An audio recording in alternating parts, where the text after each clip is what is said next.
Bien, donc nous arrivons à la table ronde, élément très fort de ce congrès, qui maintenant, comme à chaque édition, nous permet de pouvoir nous recentrer sur le thème même du congrès. Cette année, c'est donc décider dans un monde incertain.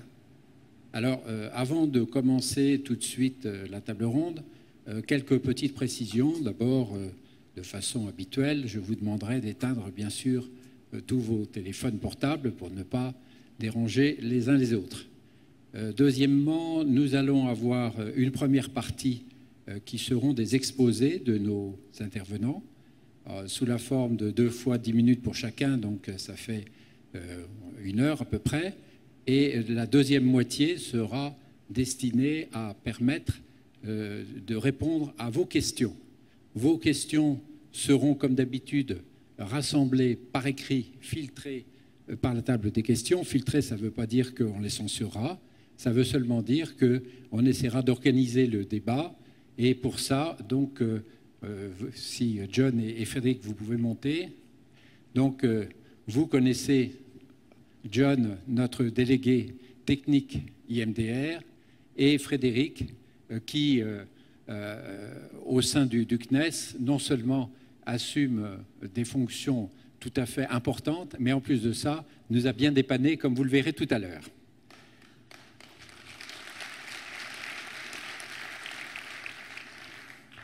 Bien, maintenant, je vais demander à nos intervenants de monter sur la scène et je vais vous les présenter.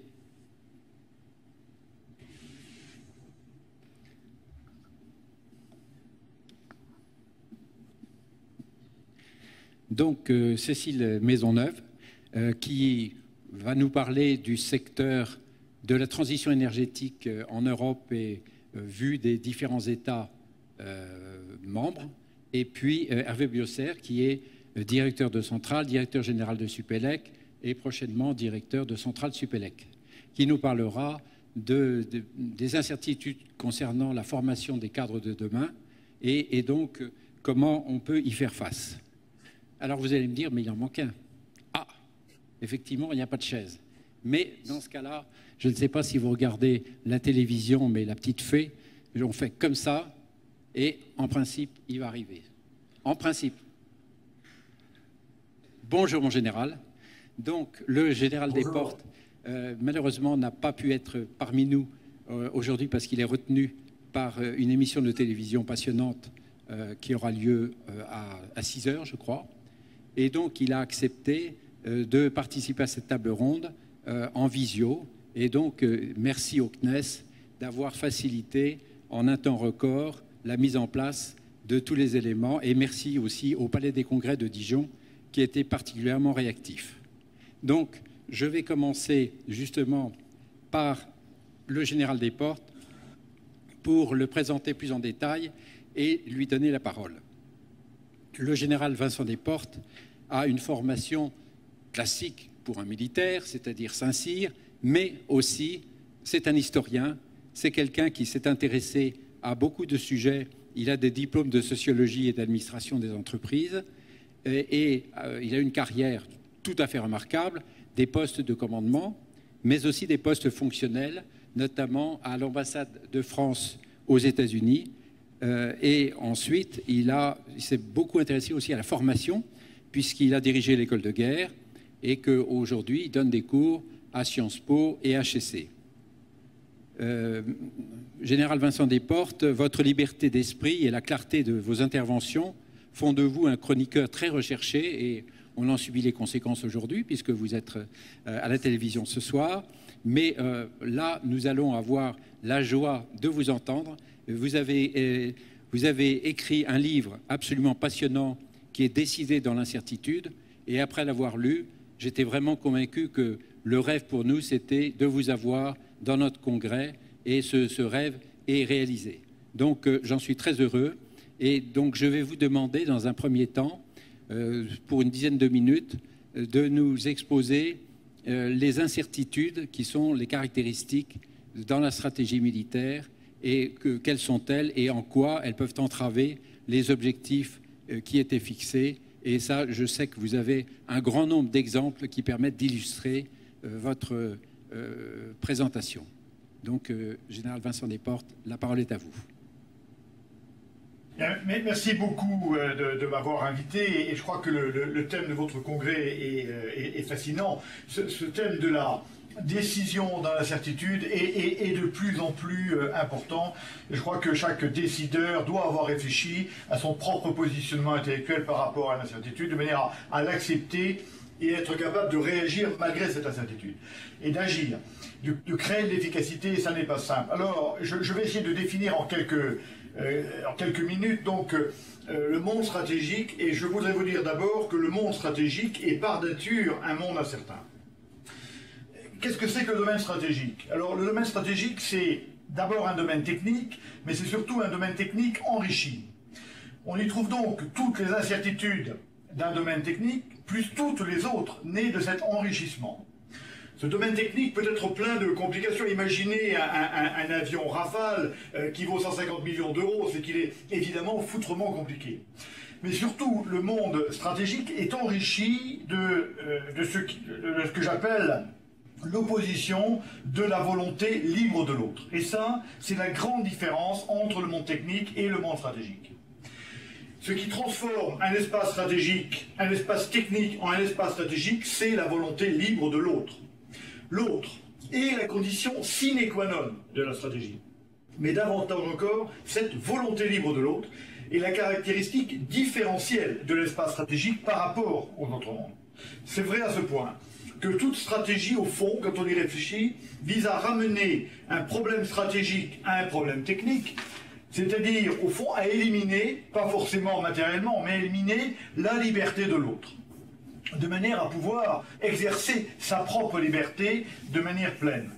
Toute stratégie est en quelque sorte un échange de valeurs, au sens marchand du terme. Mais quand on y réfléchit bien, la valeur stratégique n'est au fond que la valeur liberté d'action.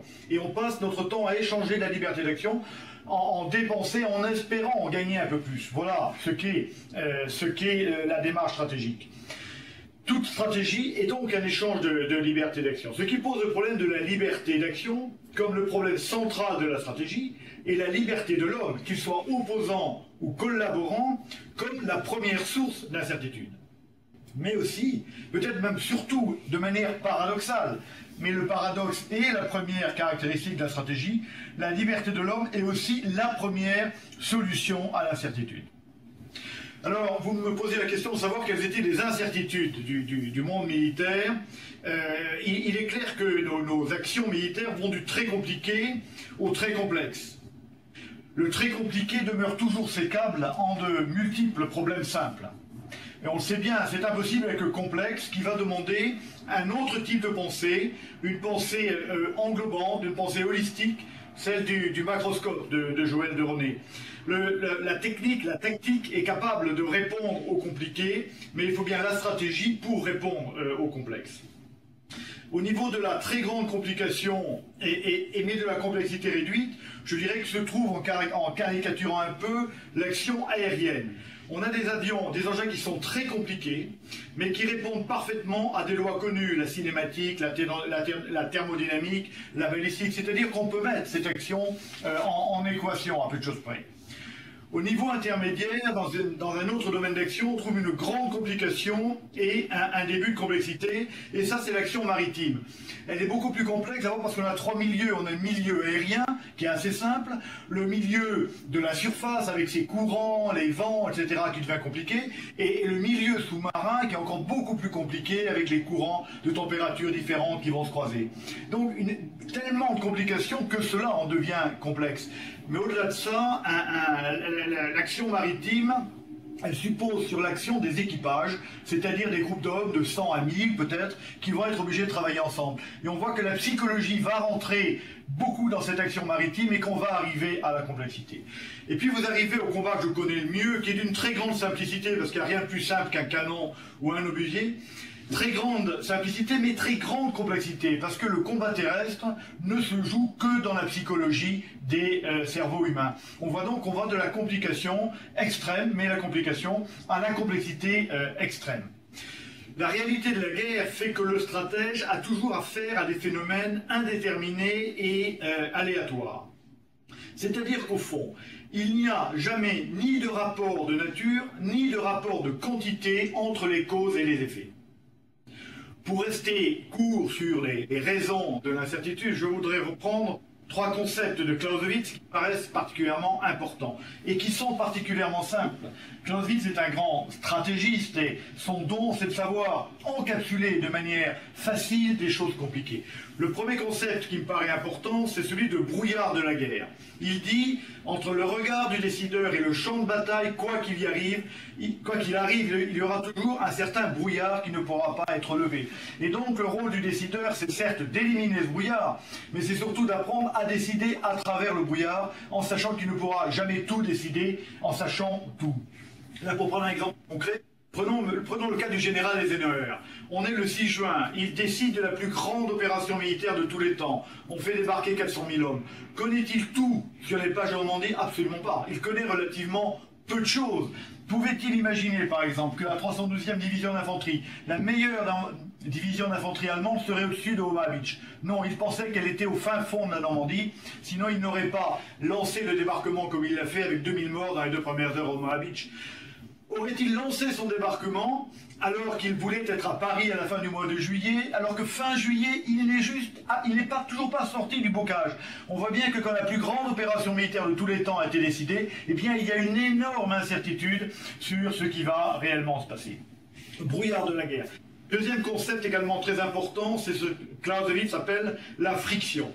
Et la friction, pour lui, elle est ce qui distingue la guerre sur le papier de la guerre réelle, ce sont ses termes. Alors je le cite parce qu'il est parfaitement clair. À la guerre, tout est simple, mais la plus simple des choses est difficile. Les difficultés s'accumulent et finissent par produire une sorte de friction inconcevable tant que l'on n'a pas l'expérience de la guerre. Et je reviens au 6 juin. Mais il se trouve que pendant le débarquement, les Américains bombardent bien sur la plage de Utah Beach pour casser l'armement allemand qui défend la plage. Toutes les bombes tombent bien sur les canons, mais les Américains, à cause d'un problème de courant, vont débarquer à l'endroit où les canons n'ont pas été détruits.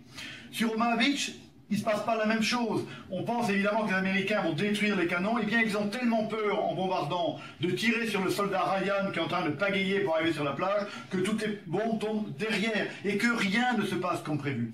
Et Eisenhower dit, au fond, dans ce débarquement, tout ce qui a pu échouer a échoué.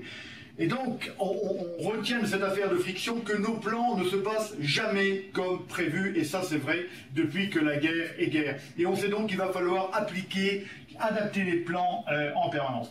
Le troisième concept de Clausewitz qui me paraît fondamental, c'est celui qu'il appelle les lois d'action réciproque. Je le cite. Et c'est ce qu'il a dit de plus fondamental, je crois, dans toute son œuvre. Il dit, à la guerre, chacun des adversaires fait la loi de l'autre. Je ne suis pas mon propre maître, car mon adversaire me dicte sa loi comme je lui dicte la mienne. La guerre n'est pas une affaire de décision, elle est une affaire de réaction. Au bilan, dans son espace qui est l'espace stratégique, la vie a, encore pour reprendre l'expression de Clausewitz, une vie propre. Ce qui fait qu'on ne domine pas la guerre, pas plus qu'un enfant. On donne naissance à la guerre et ensuite la guerre vit. Et le travail du décideur, ça va être d'essayer de la gérer au mieux. Edgar Morin poursuivait cette idée et l'élargissait en disant quelque chose qui est très riche par rapport à l'incertitude. Il dit « toute action humaine échappe à ses intentions ». Et dès qu'on a compris ça, je crois qu'on a une véritable philosophie par rapport à la décision. Ainsi, je crois que la guerre, je ne crois pas, j'en suis sûr, la guerre est le domaine permanent de la violence et du danger, du hasard, du désordre et du chaos. La meilleure image, et également aussi la plus imparfaite parce que la dimension humaine en est excluse, la meilleure image de cet espace stratégique, c'est celle de la mer. avec ses courants, ses vents, ses vagues, ses marées. Et dès que vous posez votre coquille de noix, qui est votre objet stratégique sur cet espace, vous entrez dans un monde d'action et de réaction, de vagues et de contre-vagues que vous ne méprisez pas. On rentre, la guerre rentre, mais l'action humaine rentre dans un monde d'événements imprévisibles que vous ne pouvez pas dominer. Nous savons, vous comme moi, depuis Ian Stewart, que si Dieu jouait avec les dés, il gagnerait. Mais les hommes savent depuis beaucoup plus longtemps que la guerre existe comme élément naturel de l'humanité. Elle existe comme le soleil et les nuages, elle existe comme le feu et l'eau, elle existe comme l'homme et les femmes. Et les hommes savent que si Dieu jouait avec la guerre, il perdrait. Il perdrait car il ferait face à l'immaîtrisable, à l'inéluctable liberté de l'homme, celle que Dieu lui a donnée, celle que Dieu a donnée à l'homme le 6e jour.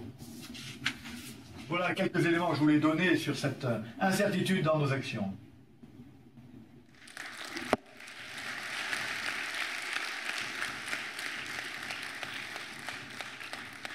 Merci beaucoup, Général Desportes, pour cette intervention très brillante.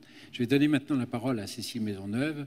Cécile Maisonneuve, vous avez, depuis votre sortie de l'École normale supérieure de la rue d'Ulm, accumulé une grande expérience en peu d'années. Pourtant, sortant de...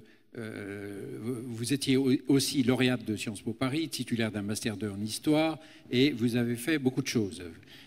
Vous avez travaillé sur la politique française de désarmement, vous avez commencé votre carrière comme administrateur à l'Assemblée nationale dans différentes commissions, défense nationale, commission des lois, et enfin commission des affaires étrangères, où vous suiviez les affaires énergétiques. Vous êtes passé ensuite chez Areva, de 2007 à 2012 au niveau de la présidence. Vous avez eu l'occasion de constater qu'un grand groupe international est au moins aussi complexe qu'une administration française. Proche d'Anne Lauvergeon, vous avez participé à l'élaboration de ces discours, vous avez exercé des responsabilités notamment en matière d'affaires étrangères énergétiques. En 2013, vous entrez à l'IFRI et vous en devenez la directrice du Centre Énergie. Aujourd'hui, toujours expert à l'IFRI, nous avons la joie de vous avoir. Vos publications ont été nombreuses depuis votre début de carrière sur des sujets très variés, puisqu'il y a une biographie sur Benjamin Franklin. Vous avez fait des études stratégiques pour des institutions américaines et françaises. Et sur le sujet qui nous réunit aujourd'hui, je citerai un très important rapport de l'IFRI, l'Europe de l'énergie, un contrat à refonder d'urgence, publié en avril 2014, et plus récemment encore, une audition, le 25 juin 2014, devant la Commission des affaires étrangères de l'Assemblée nationale sur la transition énergétique européenne, donc audition qui est accessible sur Internet et qui est vraiment passionnante. Vous nous expliquerez, exemple à l'appui, comment les rares décisions prises en matière de transition énergétique, tant au niveau des États membres que de Bruxelles, sont régulièrement bouleversées par des aléas qui n'ont pas été imaginés et pourquoi il y a autant d'incompréhension entre les États. En préparant cette table ronde et en vous écoutant, je ne pouvais m'empêcher de penser à nos amis des Saint-Diniques qui boiront du petit lait en vous écoutant et qui mettront leurs propres mots sur ce que vous allez nous décrire. Non-respect des valeurs des autres cultures, ambiguïté sur les objectifs, dissonance, simplisme, etc. Je vous laisse la parole. Merci beaucoup. Bonjour. Je suis très heureuse de pouvoir m'exprimer pendant votre congrès. Je vais effectivement vous parler d'une situation dramatique qui est celle de l'énergie en Europe. Un drame qui s'est joué en 3 actes et qui aboutit à ce qu'aujourd'hui, on a d'une part un marché gazier qui reste, on le voit tous les jours dans l'actualité, extrêmement exposé aux risques géopolitiques, même si on a pu faire des progrès depuis la dernière crise de 2009. Et paradoxe suprême, un marché de l'électricité qui est dans une situation encore plus alarmante. Paradoxe parce que l'électricité, c'est quelque chose qu'on produit sur notre sol. On ne l'importe pas depuis des grands pays voisins ou des zones très instables du monde. Et on a aujourd'hui un marché de l'électricité qui présente cette caractéristique incroyable d'être à la fois en surcapacité et en risque de blackout. Alors comment est-ce qu'on en est arrivé là ? Donc je vous le disais, c'est un drame en 3 actes qui s'est joué, et je vais rapidement brosser ce drame en montrant finalement comment on a devant nous une suite d'anticipations qui se sont révélées erronées. Le premier épisode, c'est lorsqu'on décide, à la moitié des années 90, de créer ce grand marché intérieur de l'énergie dans la suite de l'acte unique, avec une libéralisation du marché électricité, libéralisation du marché gazier. Et donc le sujet, là, c'est de réduire le poids des grands monopoles nationaux et de créer de la fluidité entre les pays. Donc, pour le dire d'une manière un petit peu simple, c'est moins d'État, moins de rôle de la puissance publique et plus de rôle pour les acteurs privés ou industriels sur le marché. Et là, à l'œuvre, la toute-puissante DG Concurrence à Bruxelles, d'autant plus puissante qu'elle a une compétence exclusive en la matière. Alors, en 2008, vous vous en souvenez, on a adopté le paquet énergie-climat, c'est les fameux objectifs 20-20-20 pour 2020, c'est-à-dire qu'on veut faire 20% d'efficacité énergétique en plus, réduire nos consommations et développer les énergies renouvelables. Alors là, en réalité, on change de logiciel parce que pour faire ça, ça ne veut pas dire moins d'intervention de la puissance publique. Au contraire, c'est un retour de la puissance publique puisque on dit finalement c'est pas le marché qui va décider ce qu'on va faire comme type d'énergie, mais il y aura tant de pourcentage d'énergie renouvelable.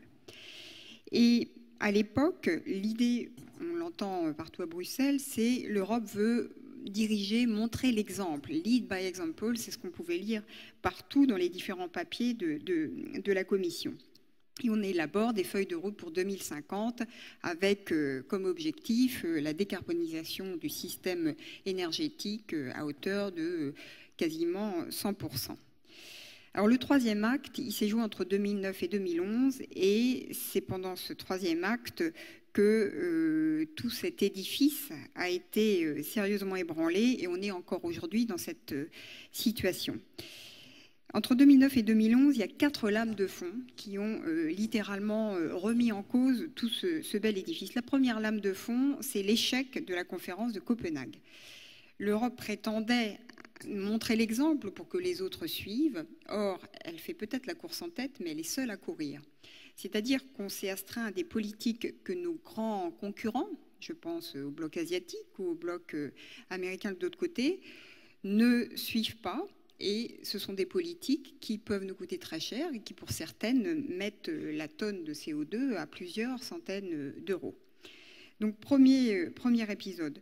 Deuxième lame de fond, c'est la crise économique. La crise économique, elle a eu 2 effets. D'une part, c'est un effondrement de la demande d'énergie en Europe, et on est encore dedans. C'est une baisse historique. Pour la première fois depuis la Deuxième Guerre mondiale, la demande d'énergie ne cesse de diminuer en Europe. Et si vous regardez les prévisions de l'Agence internationale de l'énergie pour 2020, la courbe est au mieux plate, par exemple, en demande en matière gazière. Alors, la conséquence de cela, c'est qu'au même moment où on dit on va remplacer nos énergies fossiles par des énergies bas carbone, qui sont plus coûteuses, qui ont un profil d'investissement très différent, avec beaucoup de capitaux initiaux, eh bien, on fait cette politique à un moment où l'argent est rare et où les États, comme vous le savez, sont dans des situations extrêmement difficiles qui ne leur permettent plus de s'endetter comme ils ont pu faire par le passé. Et donc, on a dit on va faire de la croissance verte, mais on a compris depuis qu'il n'y a pas de croissance verte, il n'y a pas de croissance tout court. Et c'est dans cette situation qu'on est aujourd'hui. L'autre conséquence de la crise, c'est que ça a conduit à un effondrement du marché des permis d'émission de CO2, ce qui fait qu'aujourd'hui, la tonne de CO2 en Europe ne vaut plus rien, que ce marché ne fonctionne plus, et que par conséquent, il n'y a plus aucun signal envoyé aux investisseurs les incitant à investir dans le bas carbone. En parallèle de ça, et ça c'est la troisième lame de fond, se déroule aux États-Unis, c'est en ce moment, en live, la révolution des hydrocarbures non conventionnels. Pourquoi révolution? Parce que, alors que dans l'énergie, on est dans un domaine où les inerties sont fortes, là, ce qu'on voit, c'est qu'en quelques années, les États-Unis se sont imposés comme le premier pays producteur de liquide pétrolier, je mets dedans du gaz, du pétrole et les produits dérivés du pétrole. Et cette révolution dite des gaz de schiste est en réalité de plus en plus une révolution pétrolière et elle a plusieurs conséquences. La première conséquence, c'est qu'aux États-Unis, le prix du gaz est 3 ou 4 fois moindre qu'en Europe. Or, le gaz, ça n'est pas qu'une source d'énergie, c'est aussi un intrant industriel très important, notamment dans le secteur de la pétrochimie.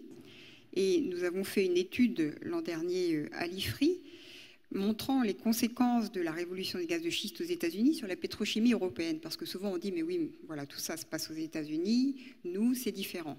Bien, en réalité, on ne peut pas raisonner en silo. Ce qu'on voit, c'est que là où les coûts de la pétrochimie en Europe étaient les mêmes que les coûts de la pétrochimie américaine en 2005, depuis, les États-Unis ont rejoint le peloton des pays à bas coût de leurs produits pétrochimiques, à savoir le Moyen-Orient, et nous avons rejoint le peloton des pays à coût élevé de leurs produits pétrochimiques, à savoir les pays d'Asie. La deuxième conséquence de ce qui se passe aux États-Unis, c'est qu'on voit dans le système électrique américain un transfert du charbon vers le gaz. Et où va le charbon américain qui est en surplus? Eh bien, il est importé notamment en Europe, plus encore, puisque nous n'avons plus de marché du CO2 qui fonctionne.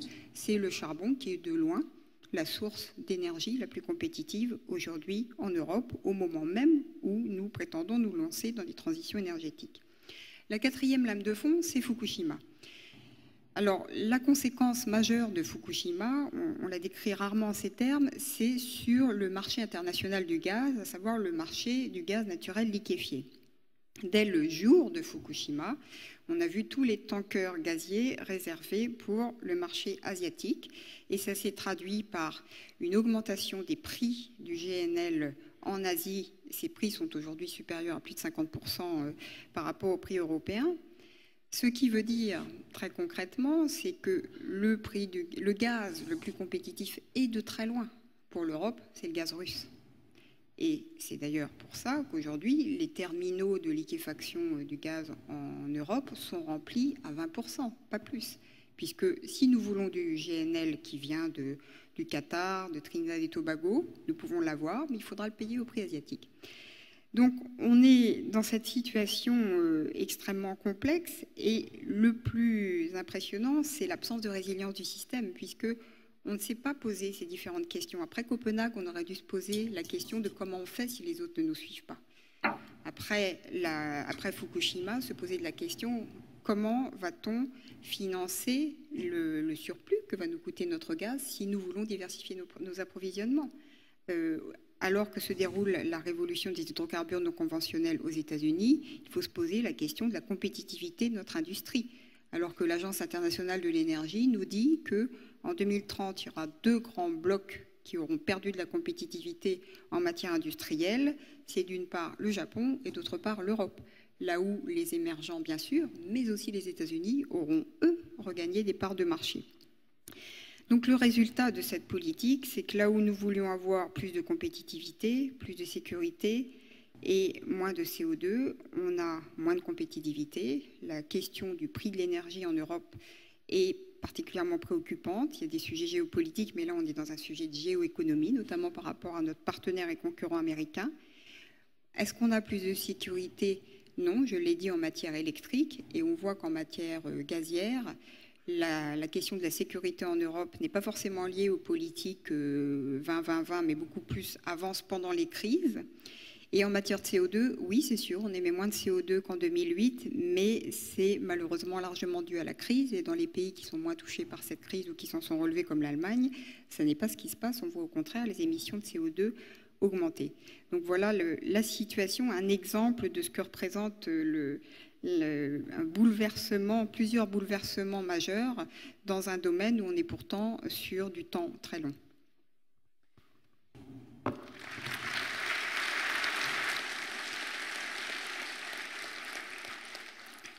Merci Cécile Maisonneuve. Maintenant, nous allons passer donc au secteur de la formation des dirigeants de demain, vu par le directeur de 2 grandes écoles qui sont issues, je dirais, du 19e siècle. Donc, comment passer d'un système du 19e siècle à un système qui prépare des cadres de demain dans un monde en évolution aussi rapide. Alors oui, quelques mots sur vous, Hervé Biosser, avant de vous passer la parole. En sortant de Centrale que vous dirigez aujourd'hui, vous avez travaillé pendant près de 20 ans dans l'industrie, dans le groupe Usinor, plus exactement à l'IRSID, Institut de recherche de la sidérurgie française. Ensuite, vous revenez à Centrale en 1995 comme professeur de sciences générales et industrielles et vous devenez directeur de la recherche, puis directeur de l'école en 2003. À ce poste, vous avez œuvré à l'internationalisation du groupe et au rapprochement avec Supélec, dont vous êtes maintenant également directeur. Et d'ici quelques semaines, le décret de fusion sera sorti et vous serez directeur de l'ensemble. Merci. Donc, je suis assez passionné de voir autant de spécialistes d'un domaine qui n'est pas le mien. Et donc, ce que je vous dirai, ce sera un témoignage, comme le disait le général Desportes, de quelqu'un qui est amené à prendre des décisions dans un environnement qui a totalement changé. Et là, je retrouve ce qu'a dit Mme Maisonneuve. Ce sera le point de départ de ce que je souhaite vous dire, c'est qu'en 15 ans, la situation de l'enseignement supérieur et de la recherche a totalement changé. À la fin du XXe siècle, nous étions dans un espace relativement protégé, avec des structures qui étaient stables, qui recrutaient des étudiants sur des systèmes qui étaient établis, comme les classes préparatoires, au bénéfice d'entreprises françaises. Et puis, au moment du changement de siècle, nous est arrivé quelque chose qui était parfaitement prévisible, mais qui est allé à un rythme certainement beaucoup plus rapide que ce qu'on pouvait imaginer à l'époque, tout du moins de ce que pouvaient imaginer ceux qui pensaient à ces questions.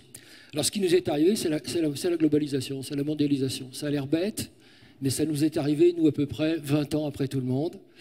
Et ce qui fait qu'elle a été vraiment un grand changement, c'est qu'elle a été très fortement amplifiée et très fortement accélérée dans un milieu qui, comme celui de l'énergie d'ailleurs, est structurellement assez lent.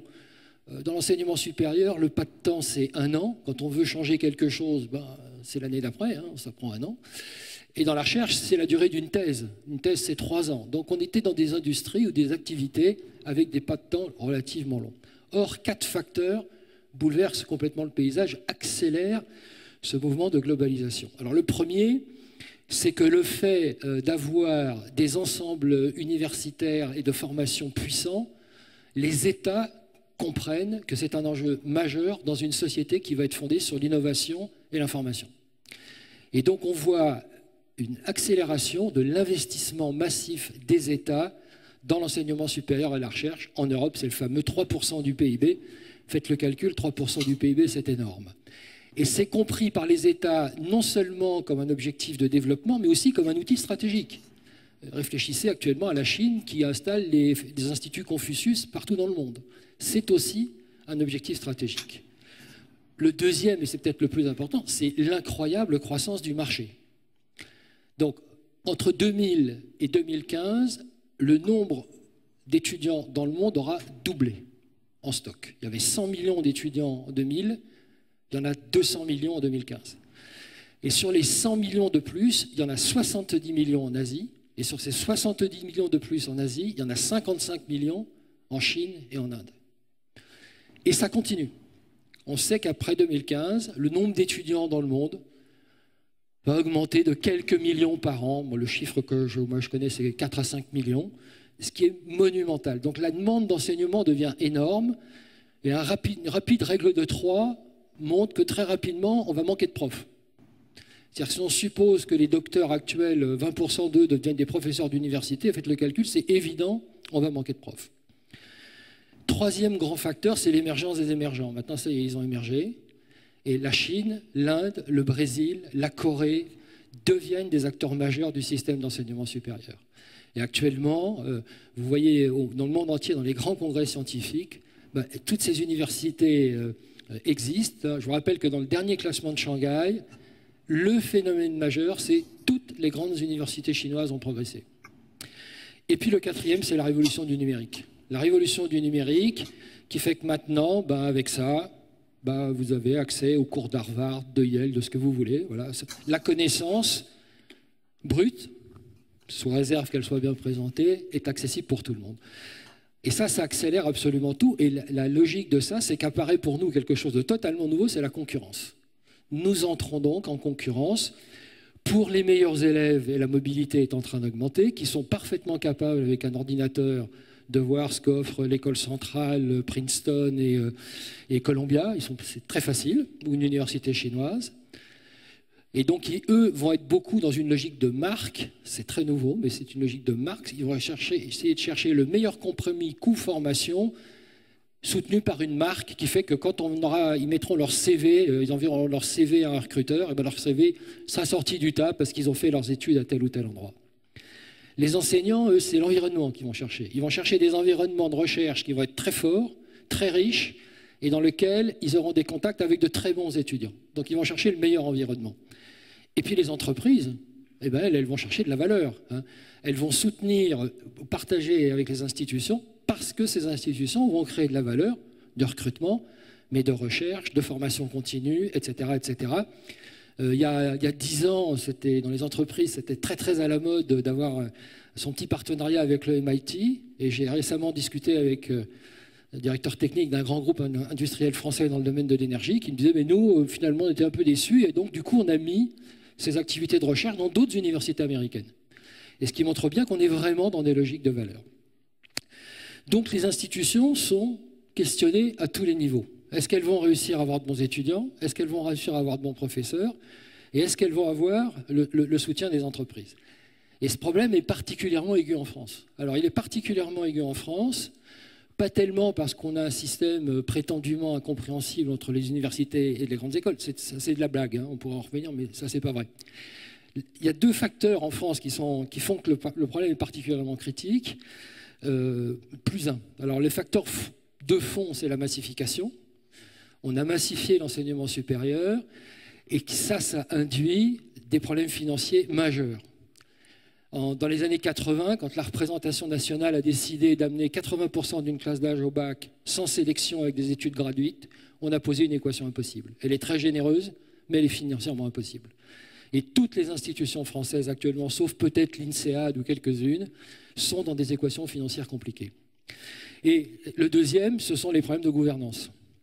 Clairement, lorsqu'on aborde les questions sous cet angle international, cet angle de compétition, il faut avoir des gouvernances fortes, capables de décider et capables d'aller vite. Alors pour les différentes composantes, puisque vous m'avez demandé de l'illustrer, comment ça se pose, on va prendre les universités. J'en parlerai avec beaucoup de modestie, hein, je ne dirige pas d'université, mais on a, nous, d'excellents partenariats, notamment avec Paris 11. Alors, elles ont le problème de ressources, elles ont le problème de masse, elles sont en face d'une situation dans laquelle il faut que... La question pour elles, c'est est-ce qu'elles vont pouvoir résister face aux grandes universités internationales, des universités de recherche internationales, qui toutes ont davantage de moyens, enfin, tout du moins les plus prestigieuses, et avec des gouvernances qui restent des gouvernances qui ne sont pas très fortes. Alors, je donne un exemple, parce qu'il est factuel. Moi, je sais que Centrale, comme d'autres écoles, Centrale et Supélec, nous sommes très engagés sur le projet du cluster de Saclay. L'actuel président de l'université Paris 11, qui est un acteur majeur sur le plateau de Saclay, c'est une des 2 meilleures universités scientifiques françaises, il a été élu avec une voix de majorité, et c'est une voix d'un étudiant. Donc ça, ce sont des gouvernances qui sont insécures dans ces situations-là. Et irrésistiblement, ce qui va se passer pour les universités, c'est que certaines d'entre elles vont passer le cap. Elles vont, en particulier, si elles arrivent à avoir des gouvernances efficaces, mais qu'il y a 85 universités en France, il y a des universités qui vont avoir de grosses difficultés et qui vont devenir d'honorables institutions régionales. Elles n'ont pas toutes vocation à être visibles internationalement. Pour les écoles, même problème. On sait qu'il y a probablement trop d'écoles en France. Pour les écoles spécialisées, qui sont des créneaux de niche, bon, la menace est moins forte, mais par contre, elles commencent à être menacées parce que d'autres arrivent sur leur marché. Multiplication de nouvelles institutions, puis les universités commencent à proposer des formations d'ingénieurs, qui sont des formations d'ingénieurs tout à fait de qualité. Alors je parle de mon secteur. Et donc la concurrence augmente pour elles sur un échelon local. Et pour les écoles les plus prestigieuses, elles ont leurs problèmes de ressources, leurs problèmes de taille. Elles ont de belles marques. Beaucoup d'entre elles ont de belles marques. Et la vraie question, c'est est-ce qu'elles vont réussir à exister au niveau international alors que, et ça c'est totalement nouveau, nous commençons à être attaqués sur nos marchés. 2 exemples. Des institutions, un exemple, des institutions comme Imperial College ou l'École Polytechnique Fédérale de Lausanne, qui sont parmi les meilleures institutions de formation d'ingénieurs en Europe, draguent les bons bacheliers scientifiques, français, et sans hésiter. Et elles ont raison. Donc, par conséquent, nous sommes dans ces situations de difficulté. Donc, voilà à peu près ce qui crée un facteur d'incertitude. Et là, je rajoute un élément. Et là arrive la deuxième vague. C'est comme pour Madame Maisonneuve. Et la deuxième vague, là, qui est terrible, c'est le numérique. Alors, non seulement le numérique, il rend la connaissance accessible à tout le monde, mais c'est, pour reprendre les mots du président de Stanford, John Hennessy, c'est un tsunami. Et c'est un tsunami pour deux raisons. La première, c'est que ça change le métier d'enseignant. Pour la première fois depuis 50 ans, le métier d'enseignant change. L'enseignant ne se justifie plus par la connaissance qu'il donne, parce que la connaissance, elle est accessible. Donc son métier change. Mais surtout, ça modifie complètement la chaîne de valeur de l'enseignement supérieur. Et actuellement, il y a énormément de papiers, de start-up, d'institutions qui se créent sur des business models complètement différents du modèle de référence. En deux mots, quel était le modèle de référence? Tout le monde rêvait d'être un jour le MIT ou Stanford. Et on vient de comprendre que ce n'est pas possible. Ce modèle n'est pas réplicable. Il est absolument impossible à répliquer. Le modèle de Stanford ou du MIT, c'est je fais tout, depuis le recrutement jusqu'au placement de mes étudiants, dans tous les domaines et très bien. Et ça arrive à une équation de prix qui est intenable. Et vous le savez, il y a actuellement une bulle aux États-Unis où de plus en plus, les meilleurs étudiants disent « mais moi, ce n'est pas possible, je ne peux pas m'endetter pour faire ces études-là, même si j'ai un très bon salaire, je n'arriverai probablement pas à rembourser la dette que j'ai prise, ou tout du moins, je mettrai très longtemps pour rembourser cette dette. Donc, ce modèle n'est pas réplicable. » Donc, moi, je dis, les gens qui vous disent « je veux faire le MIT à la française », c'est une douce rigolade. Et la réponse, elle est très simple, c'est que la différence entre eux et nous, c'est que eux, ils ont 20 milliards de dollars en banque et nous, on ne les a pas. Et ça crée toute la différence. Donc, le dernier facteur de trouble et d'incertitude, c'est qu'il n'y a plus de modèle de référence. Voilà. Donc, voilà ce que je dirais au jour d'aujourd'hui pour poser le problème. Bien. Merci, M. Biosser.